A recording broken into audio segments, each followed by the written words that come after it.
I have had so many people write to me about the whole royal family and the Gregory ballot thing.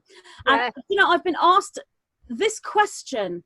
I cannot believe how many people have wanted the response to this question. And like, please, Magenta, please, will you address this? Like, it's just so important to them. And I understand, obviously, it is. But what I've replied to several people is, you and I, we agreed that we would discuss it on the next show that we did together, the next interview we did together. So I've said I will discuss this when I next speak to Jen.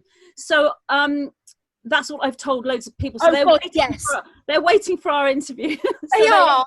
So okay, so my feeling on the matter is that I saw that Raven Moon Star where have you seen that video? And it's been sent to me about 100 times, so I had to watch it in the end. So it was very good. It was very good video. Yeah, it was. And when I saw that video, I got a little bit excited I got a little sort of wave excitement that something is shifting within that archaic structure. I was like, oh, it's kind of exciting.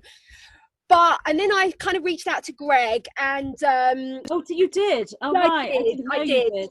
And he wasn't very honouring of our connection, and I asked him for an interview and he kind of like fobbed me off, and then he was doing an interview with someone that doesn't have any sort of platform whatsoever, and I felt a little bit kind of like disrespected on some level by him.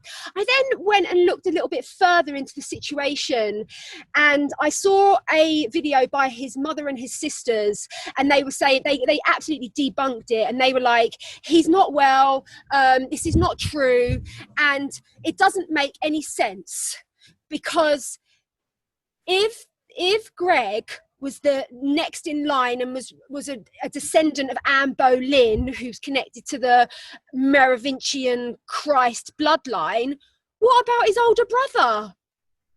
I could not, for the absolute living life of me, work out why his elder brother isn't meant to be the king, because that's how it all goes. Like it's meant to be like the eldest son. And so I reached out to him and I asked him to clarify about that, because a lot of people were really like donating a lot of money to him and stuff. And I was like, Greg, there's a lot of people supporting you, but there's this one thing that just doesn't add up. Please, can you explain? And I didn't really get an explanation from him. And so when I look at it from a sort of like intuitive level, like I don't get a yes in my body around him being the new king, and I feel that I don't know, what am I trying to say? I feel like the truth of the matter is we don't flipping need a monarchy. Like, we just don't need one. We don't want one. It is an antithesis to fifth dimensional culture and consciousness to have someone as being a separate entity. And the fact of the matter is we're all sovereign, like we're all kings, we're all queens, and we are all of the blood of the royal bloodline. And when you awaken, you absolutely know that. And so to me, this whole idea and concept, for me, it just keeps everyone locked into this third dimensional timeline, and so is an antithesis to the ascension trajectory. And but on the other hand, I do see massive shifts happening within the royal family, and I see that part of this changing of the guard, which we witnessed with Donald Trump coming over to England was it July, and he walked in front of the Queen and he had all his American military in the position where the UK military would normally be. That was very, very symbolic that there has been a changing of the guard in terms of the dark hats and the white hats. So I definitely am witnessing the breakdown of that archaic structure that was known as the monarchy, which is a wonderful thing, which is a great thing, because I feel that the monarchy have been the most heinous aspects of the cabal, along with the Vatican, and they have stolen humanity's vast amounts of wealth. And so the collapse of this structure can only benefit us as individual sovereign beings. I feel that the whole kind of like narrative around Greg is sort of like just introducing this idea of a shift and a transformation, within the monarchy, but it isn't actually where we're going. I could be wrong, and I'm fine if I'm wrong. I can only just share what my intuition says. And but I think this whole idea of it's showing people that something is shifted, and something has shifted. And I don't know if you saw that little video of Prince Charles the other day, but that was not Prince Charles. Like, it was not Prince Charles. It was a double. It was an absolute, complete and utter double. It wasn't even a clone. I think it was a double. And so, you know, and a lot of the sort of like Q posts have kind of like pointed to the fact that they're gone. The royal family is now gone. And so then seeing Prince Charles, and it's clearly not Prince Charles, that then proves this notion that it's over, and all that we're seeing at the moment is optics. Well, it's interesting to discuss this today because it's actually the Queen's official birthday today. Ooh. You know, she has two. Oh, she was born in April, and then she has an official birthday, which is June the 13th. She was actually on television this morning. Whether was filmed ages ago, or whether it's you know, a superimposed piece of film, or whether it was live, I don't know. I think, you know, what I'm getting, and I've been speaking to the Nine about this, and whenever I talk to the Nine about something that is not necessarily relevant to the ascension process, they will actually tell me. So as I said, I've had all these people ask me these questions over the last 2.5 weeks. Had this been an incredibly relevant piece of information, I would have got that information out as soon as possible. Yeah. Anything that's highly relevant, I get it out as soon as I can. So it isn't. What I'm about to say is very similar to what you said, with a few little sort of slight nuances of difference, really. And that is, the Nine have said to me, when it comes to the royal bloodline, there are several people who potentially could have a claim to the British throne, because there are certain presentations of the royal bloodline that isn't necessarily accurate, or things that happened that shouldn't have happened, making that particular branch of the bloodline have a claim to the throne. So having said all of that, and I think that, you know, there are a few people that could, if they wanted to, step forward and say, look, I have a claim to the British throne because of this. Now, as we know, we have a cabal-controlled structure regarding the royal family. And I'm speaking here specifically of the UK royal family. There are other royal families that actually have started to manifest light. The UK royal family has, when Princess Diana came in, she brought Starseed light into her part of the bloodline, and there are other relatives that are sort of not as close to the actual royal family that are still royal related, where light and starseed energy is coming in. So that's all happening. So yes, there are a few people that could step up and make a claim. Gregory Helix specifically, whether or not he has an actual claim, he may well do. The Nine haven't told me that he has. They've just said that several people have. In fact, they haven't commented on him specifically. In fact, what they did say is there is a woman in Scotland with a very high claim to the British throne. Now, whether she will actually step up and take that or not remains to be seen. It may or may not be in the timeline, but she has a strong claim. The Nine have told me about a woman in Scotland who's related to the royal family already, and she may or may not ever come forward. So psychically looking at Gregory Helix, what I'm feeling with him is he will actually have a following. There will be people, quite a substantial amount of people, who absolutely honour him as the king of the UK, as the King of England. So they may well form a small little court where they treat him as the king. So he may move into that potentially. That's a potential, and that's kind of building now. Yeah.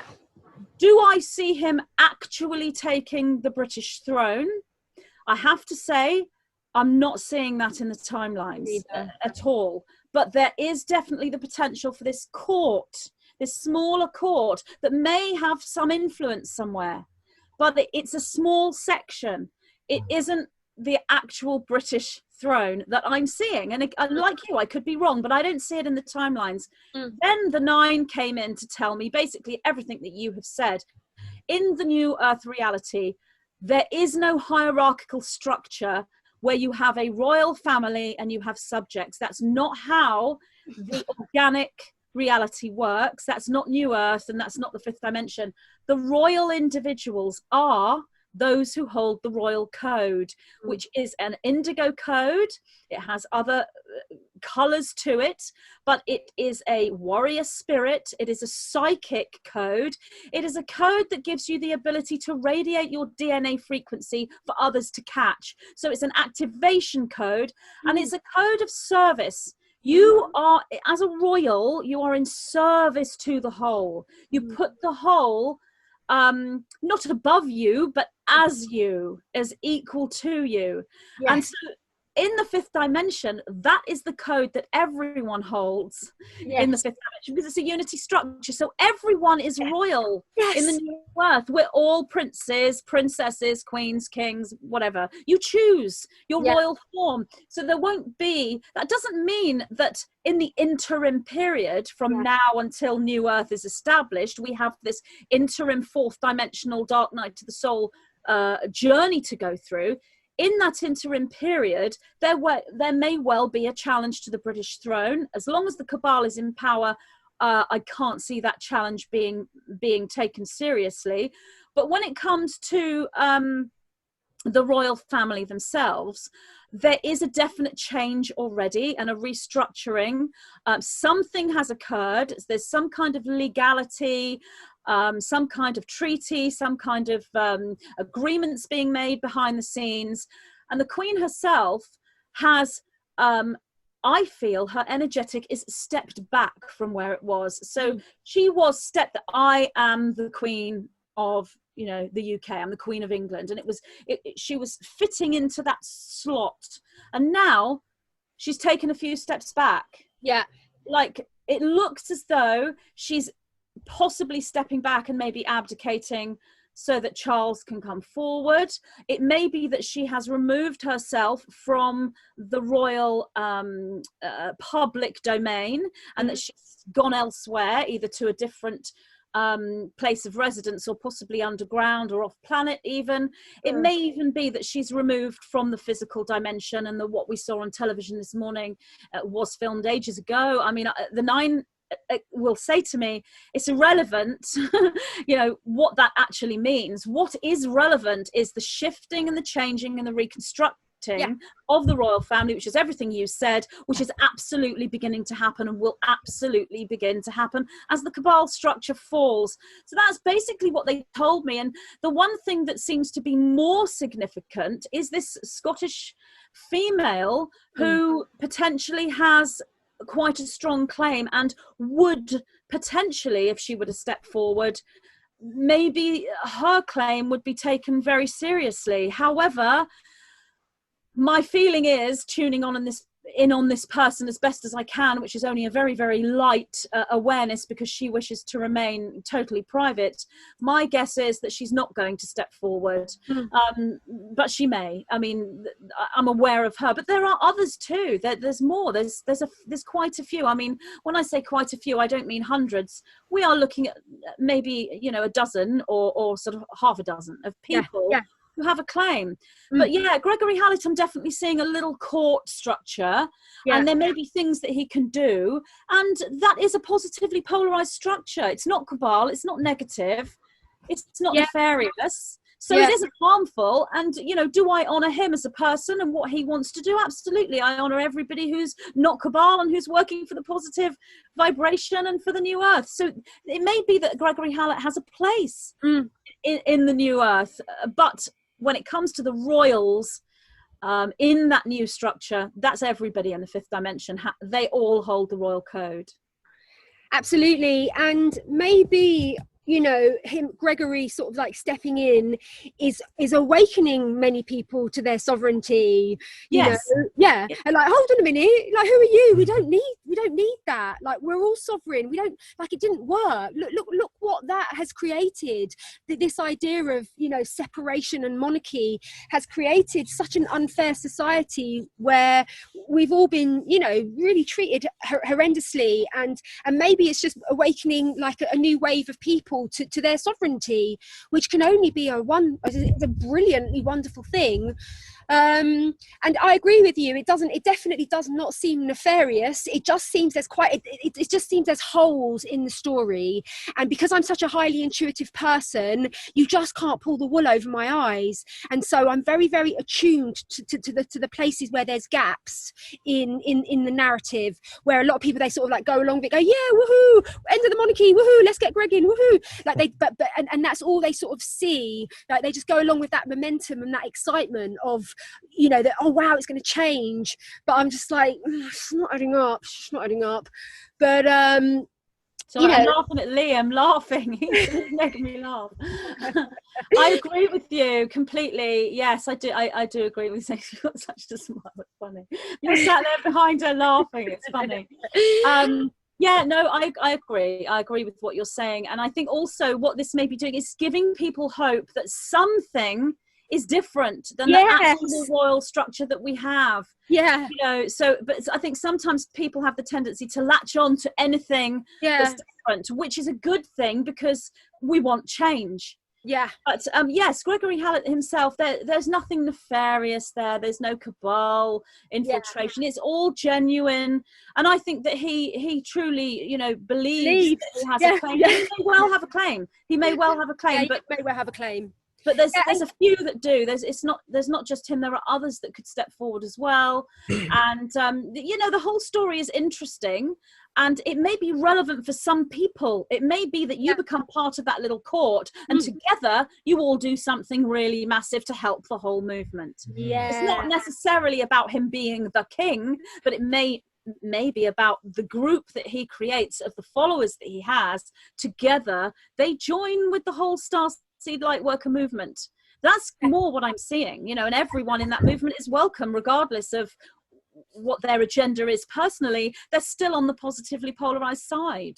Yeah, but I think the idea of giving your power away to someone is so a part of the old paradigm that we all really, really need to be aware of that, and and just to try not to fall for it hook, line, and sinker, and to just to give it all away. And I deeply urge everyone to remember their perpetual sovereignty. That is my prayer, that as many of us remember that we don't need leaders, like we don't need governance. We are divine beings, and the governance is within our own heart and our own consciousness, our higher consciousness. And when you are truly awakened, then you are a force of profound healing in every second of your existence. And we all need to come home to that truth, that we don't, like, it's part of the lower timelines, it's the lower paradigms where we had this idea of a government and leaders. But of course we're in this intermittent period, and I think we're going from 3D to 5D, and we're kind of like 4D-tastic at the moment. And so things are shifting, things are kind of like getting moved, these really sort of stuck structures are getting moved around, which is all part of this 4D interim period. Yes. And I just think it's very important that everyone has that awareness, and that we're not there yet, like on a 5D level, because in fifth dimensional consciousness, we're all leaders and we're all sovereign, and there isn't this silly idea of placing anyone with more power or influence or importance than you. Like, that is an illusion of the highest order.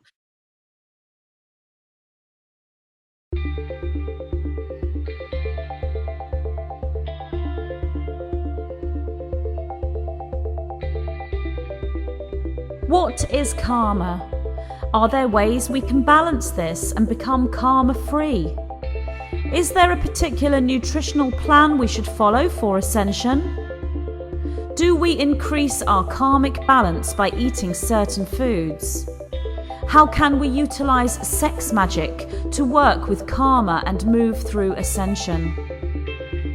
There are many lessons we can learn from the peoples of ancient Lemuria. a civilization that existed before our known history on planet Earth. As we move through an ascension process collectively, we move back into a new Lemuria, and we take with us all the knowledge we have accumulated since those times. In this transmission from the white-winged collective consciousness of 9, key codes are presented for cellular memory recall, linking the reader beyond Atlantis and into the harmonious frequencies of the first physical civilization on the Earth, Lemuria. The 9 respond to questions using the Lemurian way as a template.